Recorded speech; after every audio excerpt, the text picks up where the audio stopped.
everyone, Candace Parker here. This is ISO IQ presented by AT&T. I got the one, the only, Aaliyah Edwards here. Aaliyah, thanks so much for joining me today. I'm so excited to talk through why your game is going to translate so well to 1v1. Thanks for having me, CP. Happy to be here.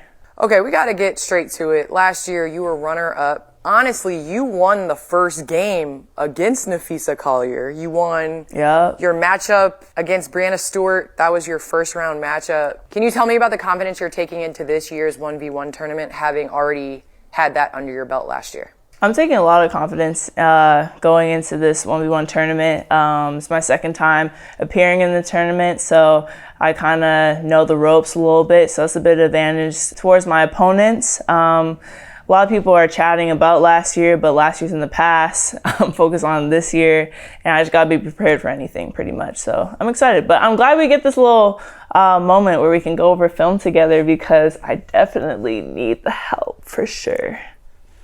Well, listen, Aaliyah, you're keeping it very PC, and I love that. I love that about you, but you are dominant. Let's be honest. You have the size, the physicality, the lockdown defense to be able to play and guard 1 through 5. You have the footwork. You know, your jump shot was flowing last year in 1v1, which I think unlocked other parts of your game. And so, you know, on a mock draft by the Stud Buds, they actually have you coming away with the victory. So, like, just looking at your bracket, you know, what is your confidence level like? Other people are picking you to win. I think last year you more so surprised people. So what is it like now this year being the hunted and not necessarily the hunter? Oh, I love it. I love it. I want all the smoke. I've been telling people that since the start of Unrivaled season. But no, this tournament, I'm just coming in with a whole new confidence. I think I have a lot more respect than I did last tournament, which I love, but don't get it twisted. I'm not going to gas my head too much.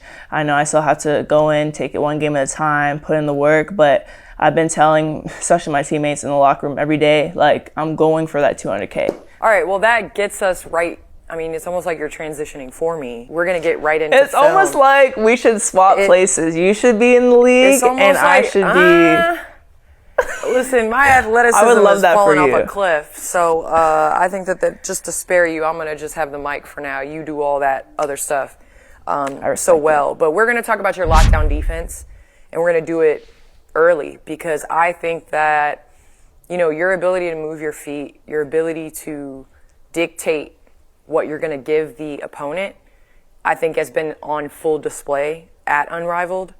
And, you know, I think you're going to be able to carry that forward with 5v5 because, you know, you do have the ability. We've always talked about your foot speed. We've always talked about, you know, when we've worked out together, just in terms of your ability to really, like, dominate on the defensive end. You know, you have everything in your bag on the offensive end, but making sure that you understand, like, you have the ability to move your feet and really change the game on that end. So this first play is against the vinyl right here. You're able to not only guard the guard coming off. I'm going to pause this. Wait, can we go back? Here. I need some celly. You need some what? Yeah, go back. I need to do a celly. What? What are you talking about? Go play it back. I want to hype myself up. I'm going to hype you up. I'm saying I want you to walk me through what you're... This is what I'm talking about. This is what I'm talking about with you. Right here. Your ability to guard slow-mo. You stop the jump shot and then you come over and you get the block on De'Erica. Hype yourself up then. Hype yourself up. But honestly, Aaliyah, yeah, let me lock I think being able to guard too. Now, if I'm critiquing you, you should have been up to touch on the screen, but I don't know what your defensive coverage is. But I knew it was coming. You know, right here, up to touch on the screen. You knew I was going to criticize a little bit. But right here, being able to not only take away, I don't know what Marina Mabry doing on that weak side, but to be able to take away, obviously, Courtney Williams' pull-up. Yeah. Right? Skylar's far behind the play and then come back and block the shot. 1v1, you're not going to have to do that. You're going to just be able to stay in front of, you know, either a smaller opponent like Courtney Williams or be able to use your length to block shots on that end. So we'll go one more defense. So we're going to move to this next play right here. And this next play is, your ability to come over, stunt, help, then recover off of a closeout while still staying down. There's a part of your game where obviously as a big, you want to use your length, but usually the lowest person to the ground, the lowest shoulders always win. Yeah. Okay, so your ability to not only get out on the closeout and take away this shot immediately, and what I love is that you're contesting with your left hand. A lot of shot blockers want to block shots with their right. Yep. A great shot blocker blocks shots with their left because there's a lot of opponents that are shooting with their right hand. So if you're contesting with your left, then you're not going across the body, you're on the same side, which allows you to stay low. There's subtle things to your game that I really love. So right there, you left your feet, but we gonna look past that. I was gonna say, don't really love that. You took it away, but your ability to then get back in your stance right here, beat Naz Hillman to the spot while staying. So like when you're guarding someone on a closeout and you're bigger, the smaller opponent wants to get into your body, but your ability to use your feet and not your body is super impressive. Like, have you done that from a young age? Did you hit a growth spurt, which allowed you to, I know for me it was soccer. Like, I think soccer really improved helping me move my feet and things like that. Footwork and everything. Yeah, I played soccer as well. I think when I was younger, I really just took a lot of pride in defense. I got so hyped over it. I felt like it was like those little plays that really got my team going, and it converted to how dominant we could be on the offensive end. But in terms of my closeout, I've been working on it because I've had to guard more versatile bigs and guard leg bigs, and I think that we've talked about as well, so I don't get into foul trouble. Verticality, so making sure, as you said, like using my body and using my chest, but keeping my hands not breaking the plane. And I think we did a great job there with that. No, 100%. I'll let this play on. You get back, chest, and you're able to contain that dribble right there, which allows you to then get out and get the shot, clock violation. So if you're looking, obviously bigs, we've seen your matchup. If you're looking at a guard, right, on the other side of the bracket, what guard do you think, poses problems? I'm not going to say is going to give you problems, but poses problems in trying to defend them. Someone like Tiff Mitchell, she is really quick. She's a quick first step. So it's going to be kind of hard to dictate defensively if you're going to shade one side or the other. I know that if I was guarding her, I'd probably shade her to go to her right. But still, she's very shifty. So gotta get them glutes and quads activated because you're going to have to move lateral a lot. And usually being a bigger player, taller player, we kind of struggle moving laterally. So I would say someone like her, even like point guard, she wants to shift you a lot. It would be more challenging with shorter guards like Tiff Mitchell, but if it's just a shifty guard like Chelsea, then I just have to make sure I stay down, like you're saying in this clip, and don't leave my feet. I think my biggest advice when you're playing someone great at their craft is the more opportunity you give them to show their bag, the more at a disadvantage you are. So like as a defender, you're only allowing them to beat you one way. True. With Chelsea, she wants to shift. So I would make Chelsea go straight line. And I think when you guard her and you stay up and in and you don't let her come back to that cross, I think you can utilize your size in making her do something she doesn't want to do. I think my biggest issue would be a Kelsey Mitchell because Kelsey has all that and she's so quick in this area.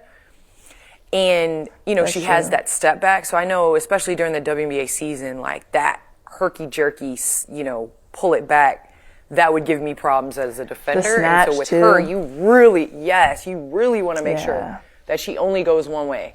If she beats you, it's literally like a fadeaway to the left baseline. But let's get back to your game. Your paint presence. Obviously, you're known as a player that plays out of the pick and roll, plays out of the, the pocket pass, which is what I love. And so let's go to this first play right here. The pocket pass. Rachel hits you. You're able to then look at that. Look at that right there. that Put right it in there. a blender. The patience. And this is actually someone that's in your bracket, so we gonna see right here off the switch. Jackie goes over, close out. You take your time and you come back and hit that Cash one Money leg. Records. But what people don't see in this move is your bump fade. And we've talked about this when we were working out. This bump fade of creating space to get to that right shoulder, it's almost like you just did the move that we worked on. I was about to say, because this was the exact scenario, and I think that you always were telling me about the split game and finding my angles, and I really think that with playing 3-on-3 now, it's all coming together. So it's almost like sometimes when we actually work out or talk about these things, I'm like, wow, she actually knows what she's doing. And it isn't until I actually do the move in like a game like scenario, I'm like, it's flowing, it's coming. We gonna get your bag organically. Ooh, we about to make your bag ridiculous. But right there, because guess what? If she recovers, you step through, right? Right. And you're able to get to that layup. So I think it's like, I used to roll my eyes a little bit when I would hear Kobe say, you need a move and a counter move. But it's really that, right? It's patience in that. It's patience and purpose. And for you to be able to take your time, not take a runner body up left hand layup. You take your time, and especially in 3v3, there's no double. 1v1, you know there's no double. And you're able to then read the defense right here and use your size and your footwork. I love that. I love your bump fade. I really do. Thank you. Been working on it. It does something to my soul, your bump fade. Hey, it's giving. Right CP. There we go. We're going to give you the CP bag. Okay, so your size advantage, which we've talked about this as well.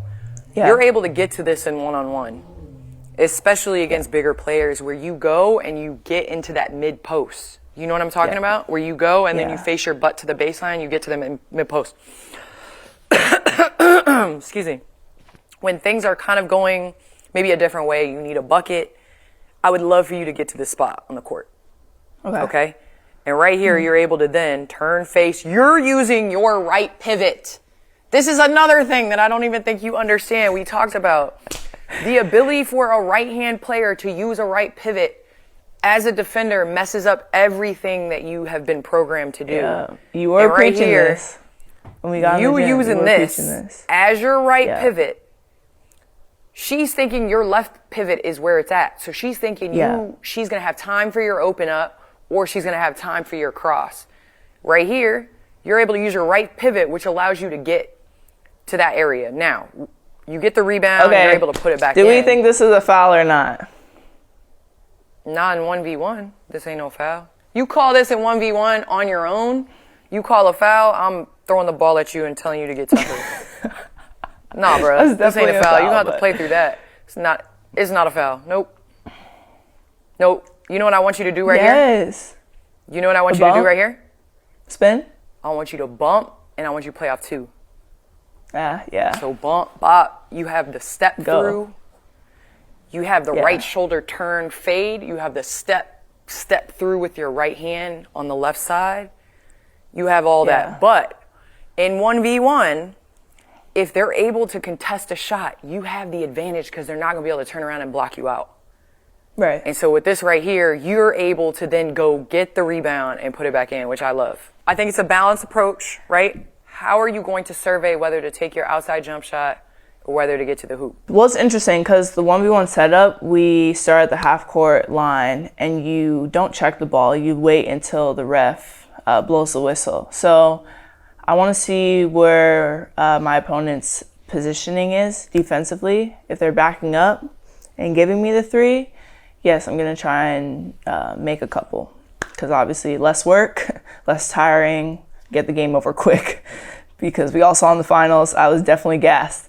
So that's my strategy. You played a lot of rounds. I feel like I've done a lot of great work of working on my ball handling, that I can get to my spots, like you're saying, the mid-post, But my strategy is to do my work in the paint, not beyond the 3-point line, because it's just going to tire me out. I feel like a lot of people 100%. don't understand that. 100%. Okay, it's time for winning connection. And the question that I have for you is, what player, WNBA, NBA, Unrivaled, whatever, most reminds you of your game? Or do you aspire to play like and add pieces to your game? I mean, I think it's a no-brainer. I think it's you, for sure. I mean, before I even met you, the first time that you even reached out to me, I was like screaming and hollering down the hallways. I think I was either at school or something. I was screaming like, oh my gosh, it's like she finally reached out to me. We got that connection. Finally. Not finally.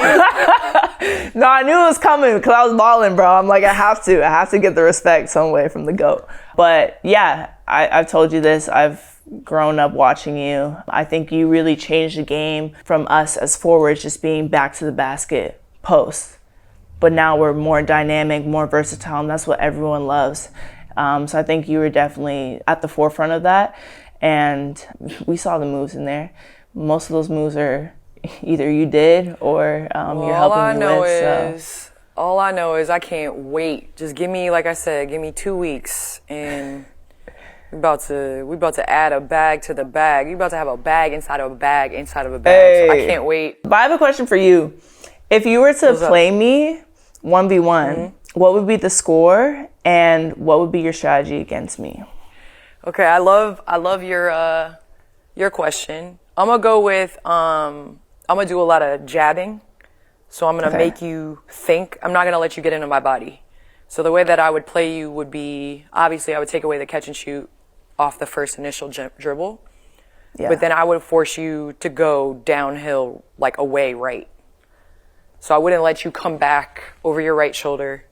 And I would make you go up and out. So I would do a lot of jabs, a lot of guesswork, making you guess wrong. I mean, right now you will whoop my ass. I'm not even gonna lie. Right now.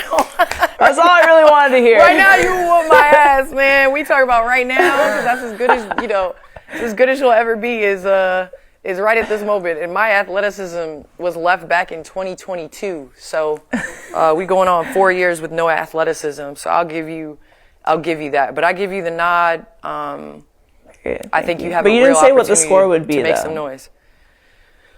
What are we going to? We going to 11? 11, yeah.